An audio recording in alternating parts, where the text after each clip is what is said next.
privilège de présenter un livre qui vient de sortir aux éditions du Verbeau, le livre de Jacques Bainville, Les conséquences politiques de la paix, et j'ai eu le privilège de faire la préface. Voilà.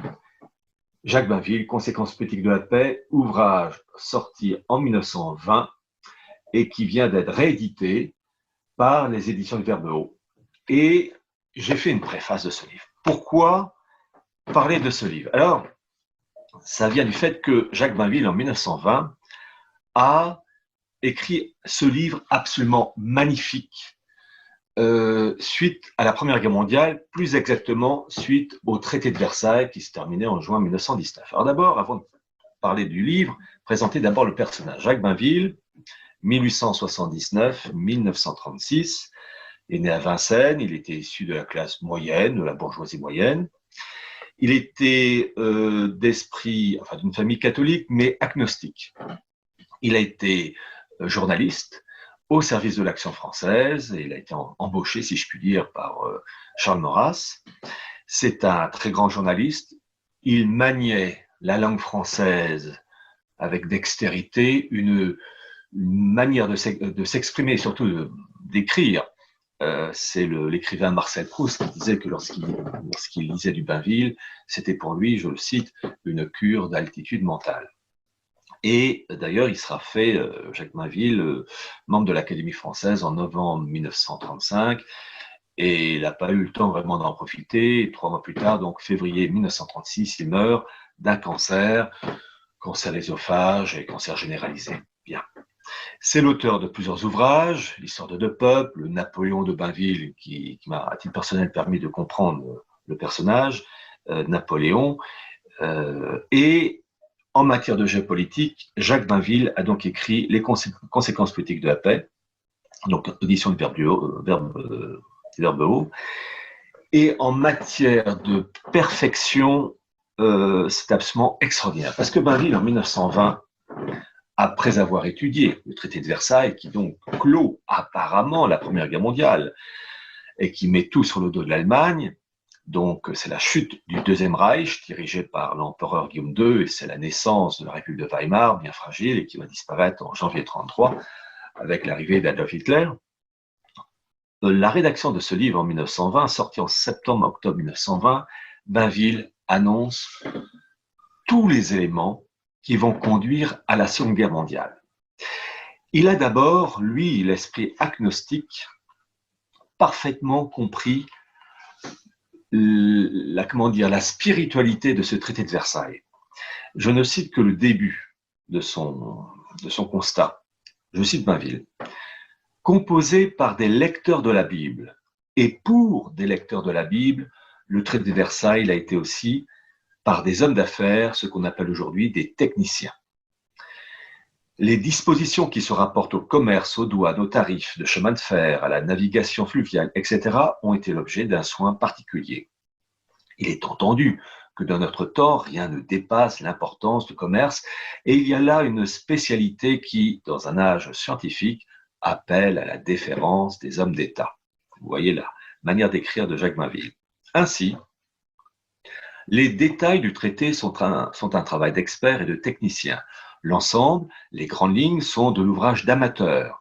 De là lui viennent 2 de ses traits dominants.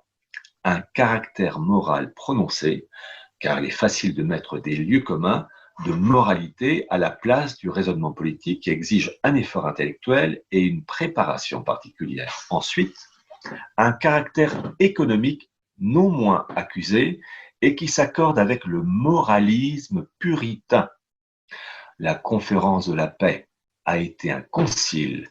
Le traité de Versailles, le traité enlève tout à l'Allemagne, sauf le principal, sauf la puissance politique génératrice de toutes les autres.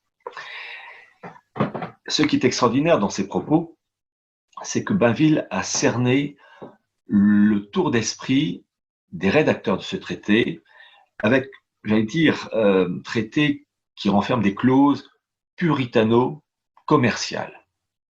C'est un traité puritain et avec des clauses commerciales très dures pour l'Allemagne. Et d'ailleurs, Mainville avait une formule pour ça, il disait une paix trop douce pour ce qu'elle a de dur et trop dure pour ce qu'elle a de doux.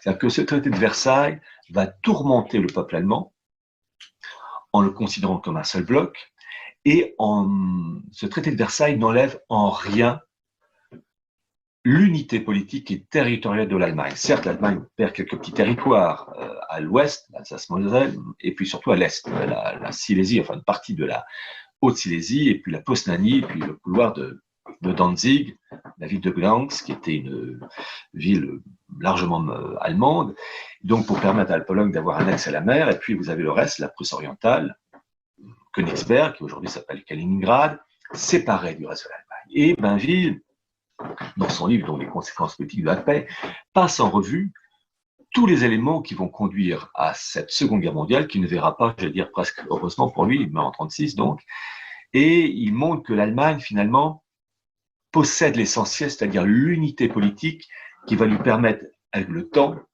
de retrouver des forces et de repartir à l'assaut. Alors, c'est absolument extraordinaire parce que dans ce livre, il explique que l'Autriche sera annexée à l'Allemagne, que les Sudètes, c'est-à-dire cette population allemande qui vivait en République tchèque, le fameux quadrilatère de Bohême, allait être annexé à l'Allemagne. C'est ce qui s'est passé en septembre-octobre 38, avec l'annexion de la Bohême-Moravie, mars 39.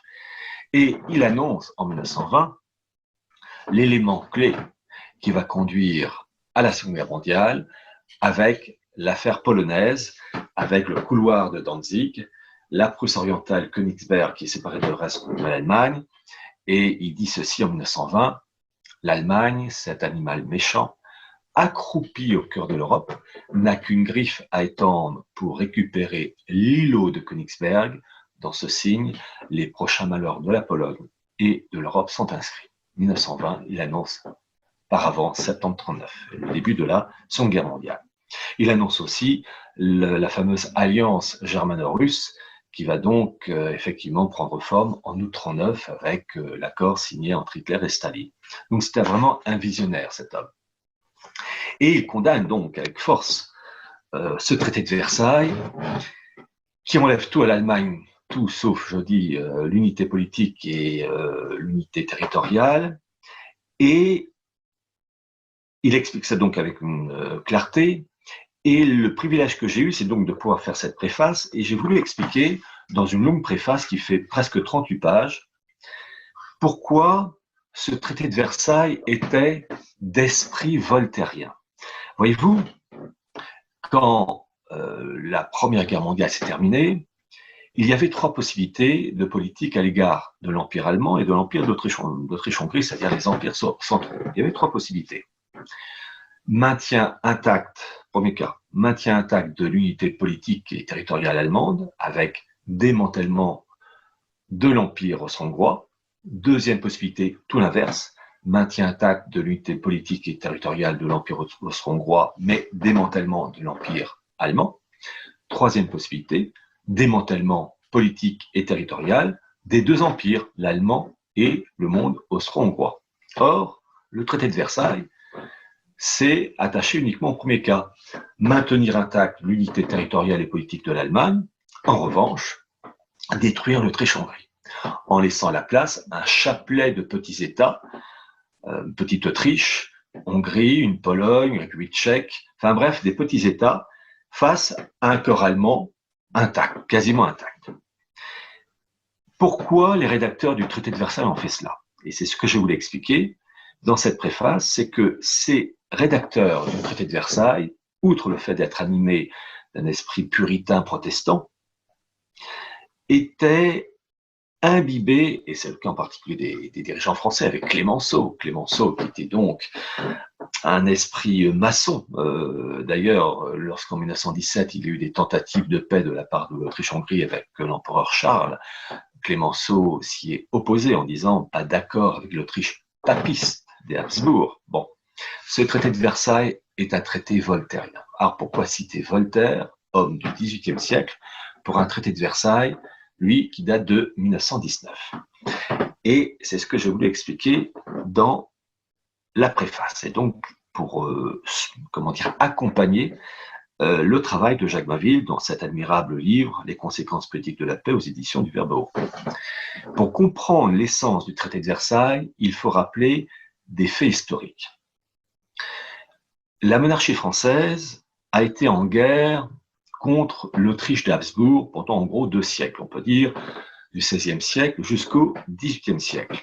Ça a commencé avec François Ier face à Charles Quint et ça a continué, donc tout le XVIe, tout le XVIIe siècle et une partie, en gros la première moitié du XVIIIe siècle. Pourquoi la France, la France des rois était en guerre contre l'Autriche? Parce que l'Autriche d'Habsbourg, à cette époque, était la superpuissance politique, économique, militaire, et qui cherchait à imposer une unité germanique. Et la monarchie française va tout faire pour casser cette politique viennoise. En particulier, vous aviez avec Charles Quint le contrôle de l'Espagne, donc la France était encerclée. Donc ça va être une guerre permanente. Et la monarchie française va marquer un coup en 1648 avec le fameux traité de Westphalie, qui met en place, qui instaure une désunion politique et territoriale du corps germanique en une multitude d'États, royaumes, principautés, duchés, et environ 400 États royaumes allemands. Et donc, c'est une désunion complète. Donc, l'Autriche est quand même, la puissance autrichienne est maintenue en raison de la dislocation du corps germanique en son centre. Donc, les guerres continuent et à la fin de son règne, Louis XIV, en janvier 1715, je rappelle qu'il meurt le 1er septembre 1715, en janvier 1715, Louis XIV se rend compte que l'Autriche est suffisamment rabaissée dans sa puissance pour ne plus être une menace mortelle pour la France. Et pour cela, en janvier 1715, il rédige un traité adressé à l'ambassadeur de France à Vienne, qui est le comte du Luc, qui lui dit qu'en gros, il faut procéder à ce qu'on va appeler un renversement des alliances, c'est-à-dire que l'Autriche, qui a été pendant environ 2 siècles l'ennemi de la France, eh bien, il faut s'allier maintenant à ce pays pour s'opposer à 2 menaces qu'en janvier 1715, le roi Soleil a, j'allais dire, cerné.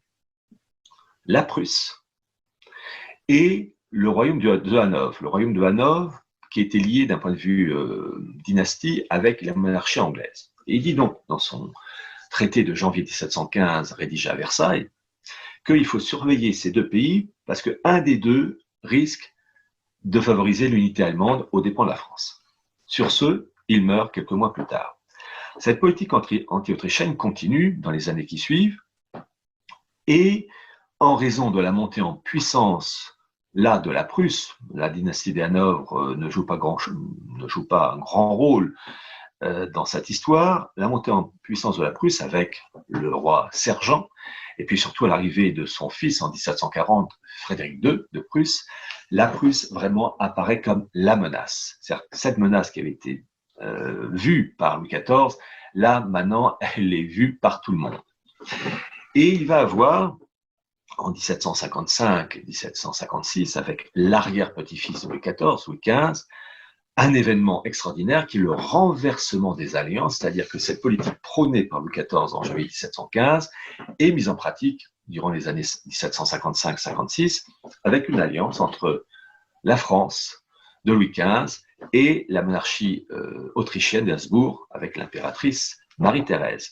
C'est vraiment une alliance pour faire barrage à la montée en force de la Prusse qui veut conquérir des territoires et s'agrandir. Et la Prusse, à ce moment-là, qui est alliée à l'Angleterre.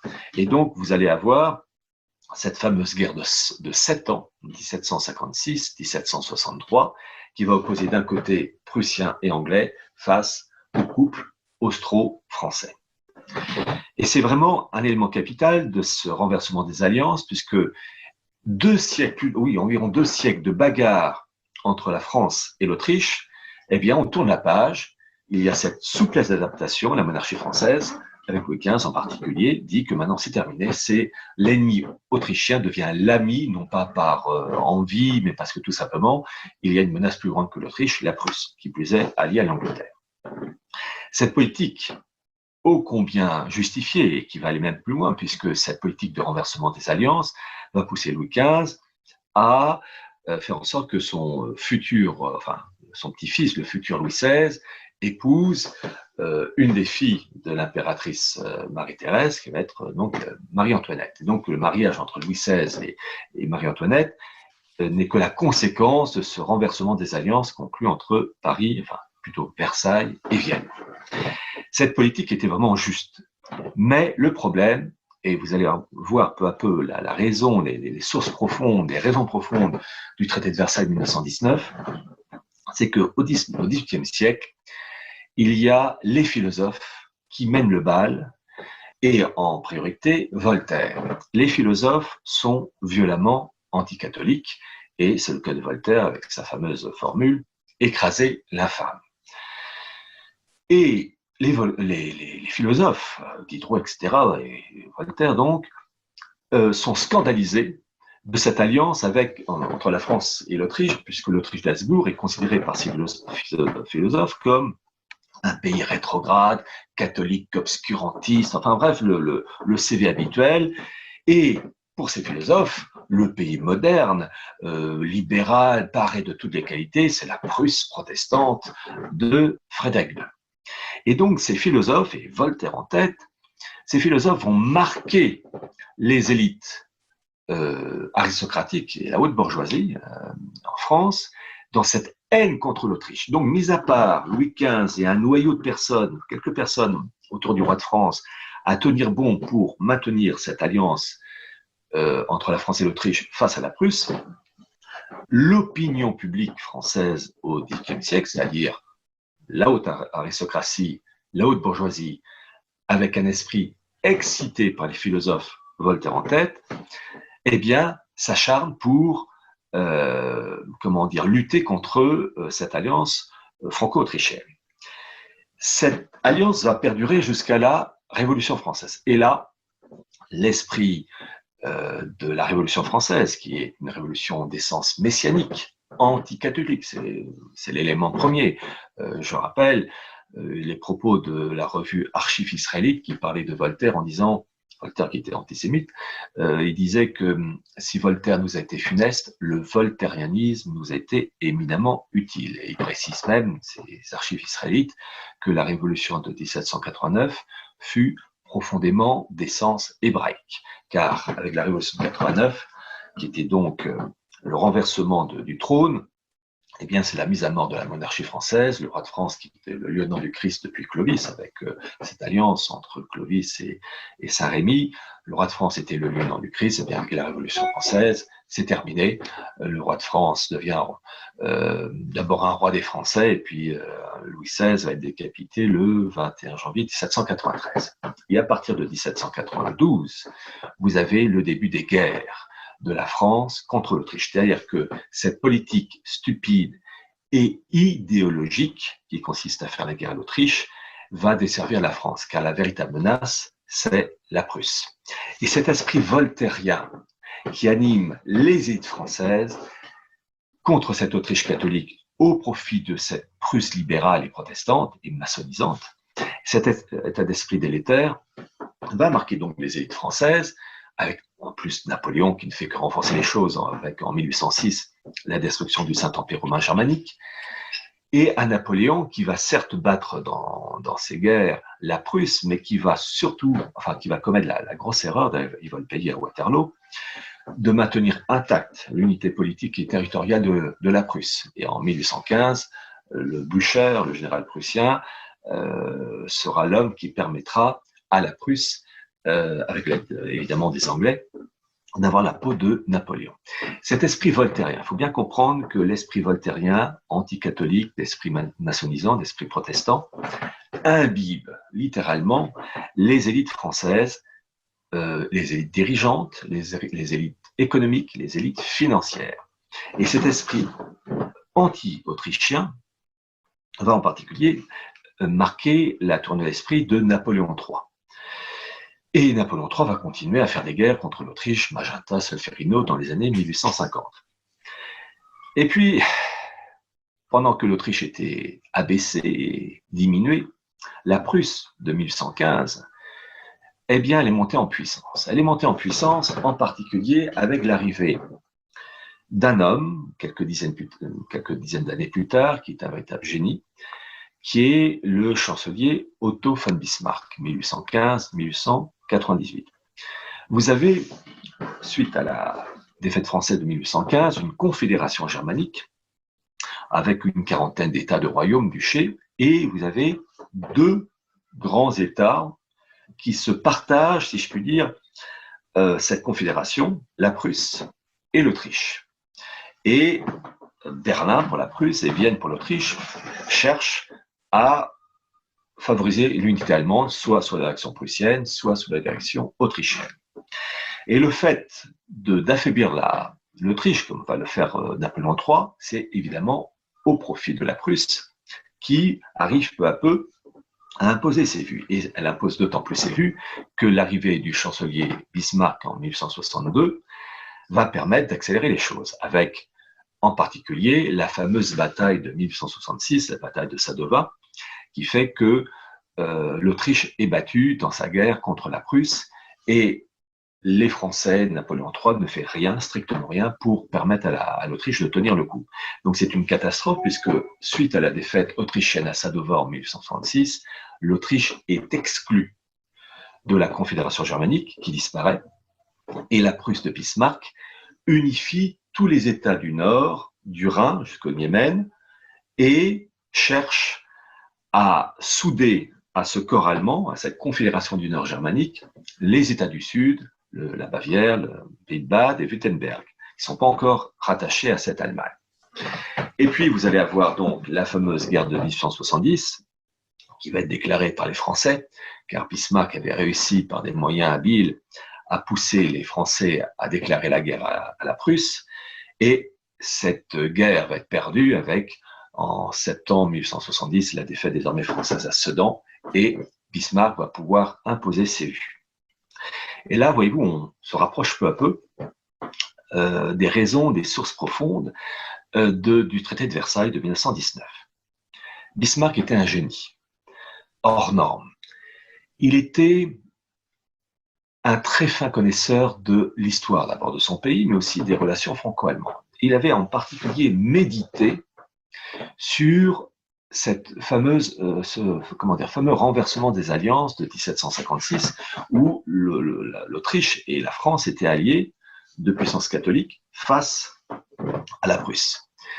Et il avait compris qu'une France d'esprit traditionnel, c'est-à-dire d'un point de vue politique monarchique, avec le catholicisme, c'était une catastrophe pour l'Allemagne, pour la Prusse en particulier, et qu'il ne fallait surtout pas que la France, après la défaite de 1870, redevienne monarchique. Et en effet, suite à la défaite de 1870, vous avez les élections qui ont lieu en février 71 en France et qui donnent une large majorité de députés monarchistes. Attention, des députés monarchistes divisés entre le clan légitimiste, c'est-à-dire le comte de Chambord, et une autre branche, les orléanistes, qui eux sont des royalistes, mais à qui est la Révolution française. Et Bismarck va tout faire pour réussir à imposer la République. Il ne veut en aucun cas une monarchie catholique d'esprit traditionnel en France, car il dit que si la monarchie traditionnelle revient en France, l'unité allemande ne pourra pas se faire, que la France reprendra cette tradition d'alliance contre la Prusse en liaison avec l'Autriche, et que donc son œuvre d'unité allemande, que Bismarck ne veut parachever, eh bien son œuvre ne pourra pas aboutir. Lorsque le 18 janvier 1871, l'unité allemande est annoncée et proclamée à Versailles, dans le château de Versailles, c'est une unité allemande très fragile. Et là, il faut bien comprendre que la défaite de 70, en fait, elle s'est prolongée jusqu'en 1877. Vous allez comprendre pourquoi. Pour cette préface que j'ai faite, je me suis appuyé sur différents mémoires et des écrits, soit venant de Bismarck, soit de ses collaborateurs, en particulier de l'ambassadeur bavarois nommé par Bismarck à Paris, qui était un aristocrate, le prince Clovis von Hohenlohe-Schönfürst, donc il a écrit ses mémoires, donc j'ai lu ses mémoires pour faire cette préface, mais je me suis aussi appuyé sur les mémoires écrite par le premier ambassadeur de France, nommé après la défaite donc, de la France en 70, qui est un vicomte, le vicomte de Gontaut-Biron, qui va être ambassadeur de France de 1872 à 1877. Et ce vicomte de Gontaut-Biron, il faut le connaître, c'est un grand monsieur, c'est un esprit catholique, légitimiste, et il avait parfaitement compris la politique de Bismarck qui était celle d'instaurer la République. Car Gontaut-Biron savait qu'en instaurant la République maçonnisante en France, eh bien, on affaiblissait le pays. Et Bismarck avait compris que l'ambassadeur de France avait cerné, avait percé sa politique. Et Bismarck le détestait. Il avait une très grande considération pour le vicomte de Gontaut-Biron, l'ambassadeur de France à Berlin, parce que ce vicomte de Gontaut-Biron était un homme éduqué. Et une chose qui n'est pas évidente à expliquer, surtout en 2020, c'est que les gens aujourd'hui croient qu'une personne a de la valeur si elle a de l'argent et des diplômes. Vous avez de l'argent et des diplômes, vous êtes quelqu'un de bien. Vous n'avez pas d'argent, pas de diplôme, vous n'êtes pas quelqu'un de bien. C'est évidemment un raisonnement stupide. Le vicomte de Gontaut-Biron était un homme éduqué, classique, vieille France, de manière innée. Et il était, d'un point de vue spirituel et psychologique, imperméable aux roueries du chancelier Bismarck. Bismarck le détestait. Et je vais vous citer un extrait des mémoires de Gontaut-Biron qui avait donc parfaitement compris que Bismarck voulait, lui, le monarchiste, la République pour la France. Bismarck avait une formule pour ça. Il disait « Même la République la plus rouge me convient ». Voilà ce que dit, c'est donc dans ma préface, le vicomte de Gontaut-Biron au sujet du chancelier Bismarck et de sa politique en faveur de la République en France. Je cite un extrait de ses mémoires. Il, chancelier Bismarck, préférait donc de beaucoup la République conservatrice. Alors vous allez bien comprendre, bien entendre la finesse d'analyse de ce ambassadeur français. Donc Bismarck préférait donc de beaucoup la République conservatrice, c'est-à-dire un état de choses d'apparence fort convenable, mais dissolvant de sa nature, conduisant, selon lui, au résultat cherché qui était d'affaiblir la France immanquablement, quoique insensiblement, sans crise violente et sans ces effervescences qui traversent la frontière. C'est du français de qualité. Bismarck, de par son génie, de sa connaissance de l'histoire, savait que l'âme de la civilisation française, c'était le catholicisme né du baptême de Clovis. Et ce que voulait Bismarck, c'était mettre en place des institutions républicaines issues de la révolution messianique de 1789 pour empoisonner cette âme française et l'affaiblir.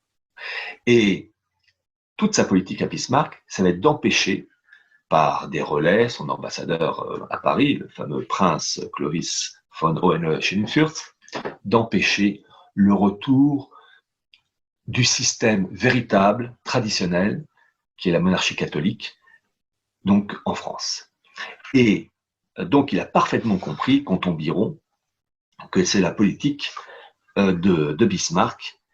Et ça va être une bataille qui va durer de 1872, année d'arrivée de cet ambassadeur français à Berlin, jusqu'à son départ de Berlin en 1877, car Bismarck va tout faire pour le renvoyer.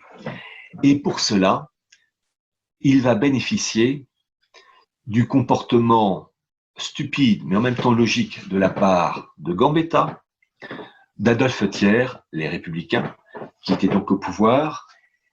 Ces personnes républicains étaient, les Thiers, les Gambetta, étaient imprégnés de l'esprit voltairien, c'est-à-dire de cet esprit anti-catholique, favorable à la Prusse libérale, maçonnisante, contre l'Autriche. Et donc, Bismarck va tout faire pour les appuyer, les soutenir, et il y aura même, à un moment donné, vraiment une alliance de la part d'Adolphe Thiers, esprit imbibé de voltairianisme, puisqu'à un moment donné, Adolphe Thiers va dire à Bismarck, alors je vais citer d'abord un mot, et après je vais l'expliquer, enfin je vais d'abord citer la phrase et expliquer le mot après.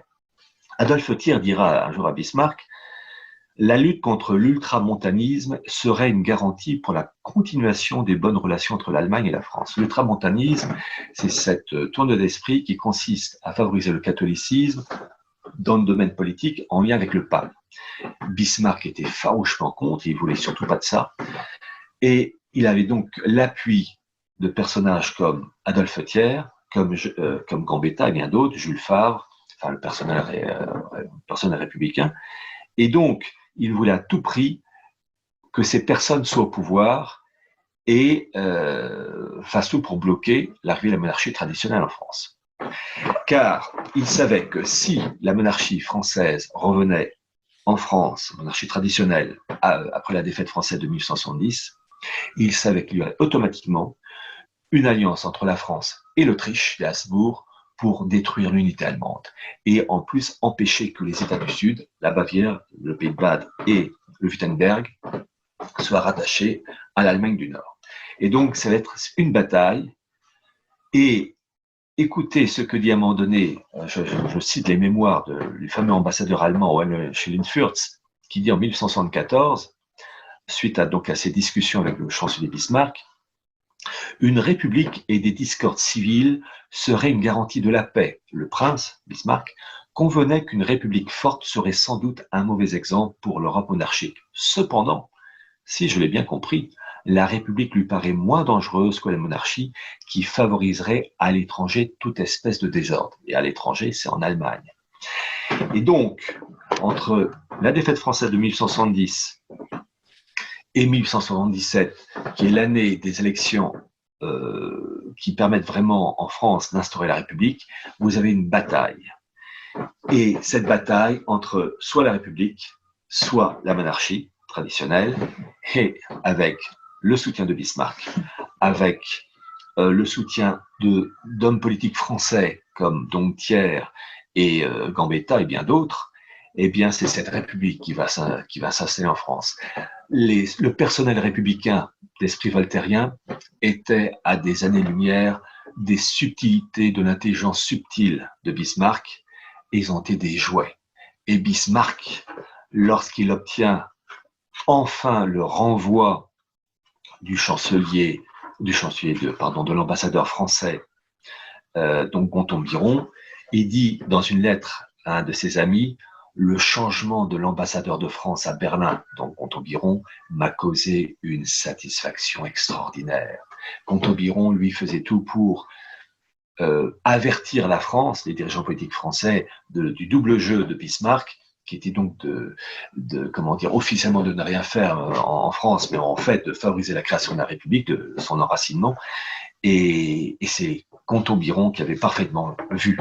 Et donc cet esprit voltairien qui s'enracine avec la République à partir des années 1870 et surtout à partir de 1877, cet esprit voltairien va animer toute la classe politique française, en particulier jusqu'à la Première Guerre mondiale. Et donc, lorsqu'il y a eu la défaite de l'Allemagne, eh bien, cet esprit voltairien, il perdure dans ce traité de Versailles.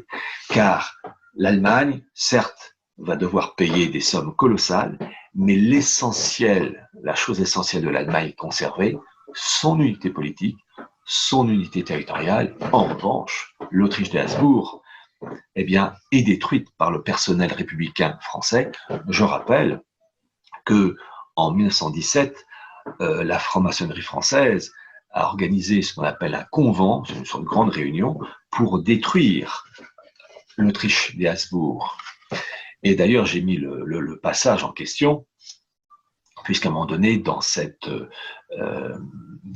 réunion de 1917, alors je rappelle que c'est un auteur autrichien qui s'appelait François Fechte, qui a parfaitement expliqué ça dans Requiem pour un empire défunt, qu'il faut donc dans cette réunion maçonnique d'esprit voltairien de 1917, la maçonnerie française dit ceci: en principe, la libération ou l'unification de toutes les nationalités, aujourd'hui opprimées par l'organisation politique et administrative de l'Empire des Habsbourg, ont des États que les nationalités exprimeront par un plébiscite. C'est-à-dire qu'il y a une volonté de la part de ses dirigeants de faire éclater l'Empire d'Autriche-Hongrie, mais pas l'Allemagne. Bismarck a donc indirectement protégé l'Allemagne de la défaite en 1918, car le traité de Versailles, finalement, conserve l'unité politique et territoriale de l'Allemagne parce que les dirigeants français, marqués idéologiquement par un esprit anticatholique et d'esprit voltairien, ne veulent pas détruire cette Allemagne. Le pays qu'il faut détruire, c'est l'Autriche catholique, pays rétrograde pour eux. Et donc, c'est l'esprit de Bainville, là, quand il dit que le traité de Versailles a été fait par des lecteurs de la Bible pour des lecteurs de la Bible, il a parfaitement compris, c'est un esprit qui est un esprit anti-catho. Et donc, l'Allemagne, qui est un pays protestant, majoritairement protestant, eh bien, ce pays-là ne va pas être détruit. C'est l'Autriche de Habsbourg qui va être détruit.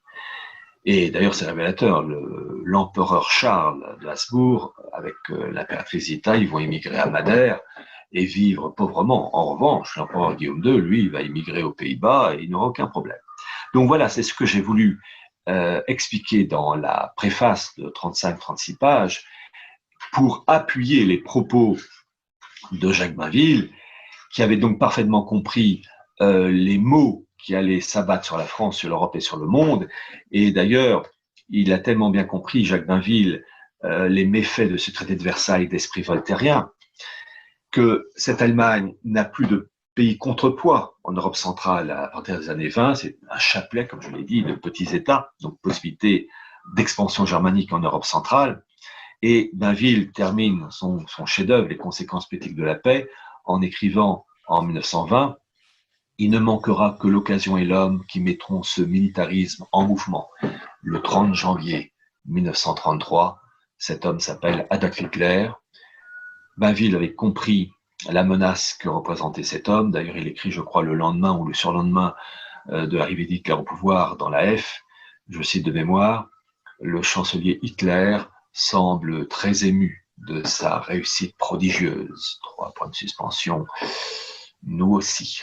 Voilà. Bainville avait compris la menace et c'est d'autant plus douloureux pour lui, c'est qu'il avait compris cette menace bien avant les autres grâce à son chef-d'œuvre de 1920, donc Les conséquences politiques de la paix aux éditions du Verbe Haut, donc livre que vous pouvez vous procurer sur le site des éditions du Verbe Haut. Et Bainville, en fait, avait déjà cerné cette menace. Vous avez le 11 novembre 1918 l'armistice, et je crois que c'est le 14 novembre 1918 que dans un article de l'AF, de l'Action française, Jacques Bainville écrit que devant quoi allons-nous nous réveiller? Nous allons nous réveiller devant une république sociale, nationale, des Allemands unis, et qui sera expansionniste, etc. En fait, il annonce déjà le 14 novembre 1918 le futur Troisième Reich. Et les conséquences politiques de Bainville sont un véritable chef-d'œuvre en matière de géopolitique. J'ai dit à un moment donné dans ce livre que la perfection n'est pas de ce monde.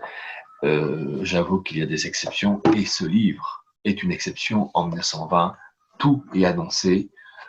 Jacques Bainville, je vais dire heureusement pour lui, est mort au mois de février 1936.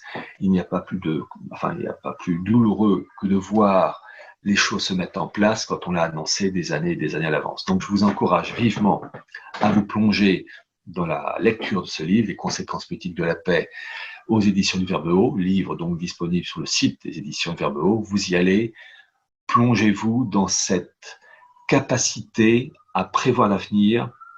Bainville avait une méthode de raisonnement, s'intéresser aux causes, connaître l'âme humaine, s'intéresser à l'histoire des pays, beaucoup de sagesse, de la logique. Et avec ce livre-là, c'est ce que j'ai dit tout à la fin de cette préface, où je dis que ce livre-là est un livre de méditation. Et je termine par ces propos. En guise de conclusion, souhaitons que le livre de Jacques Bainville soit l'objet de méditation pour tout homme politique voulant conduire la diplomatie française. C'est tout l'intérêt de la réédition de ce livre aux éditions du Verbe Haut, de se plonger dans la relecture de ce livre magistral, et que ce grand monsieur qui était Jacques Bainville, pour qui j'ai une estime, une admiration, et bien que ce grand monsieur, Jacques Bainville, puisse encore rendre service à tous les Français désireux de défendre l'histoire et la civilisation de notre pays.